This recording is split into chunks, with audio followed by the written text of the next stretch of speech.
বছরের মতো এবছরও বেশ কয়েকটা বিয়েবাড়ির নিমন্ত্রণ পেয়েছিলাম। তারই মধ্যে এই রিসেপশনে চলে গেছিলাম বেশ কিছুদিন আগে।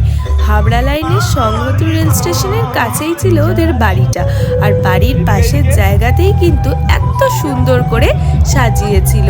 আর রিসেপশনের দিনকে খুব সুন্দর লাগছিল দুজনকে।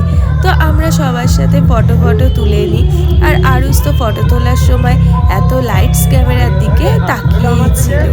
তো ফটো তোলা হয়ে যাওয়ার পর আমরা চলে যাই খাবারের জায়গার দিকে। খাবারের জায়গায় আমরা সবাই মিলে একই টেবিলে বসে পড়েছিলাম। তো গল্পগুজব করতে করতে খাবার পাতে এলো। আর এই যে মেনু কার্ডটা দেখতে পাচ্ছ, একটা ডিজিটাল এটিএম কার্ডের মতো। তো যাই হোক, এত সুন্দর একটা অ্যারেঞ্জমেন্ট, খুব ভালো লাগলো। বেরোনোর সময় দেখি তাদের প্রি ওয়েডিং ভিডিও চলছে একটা স্ক্রিনেতে।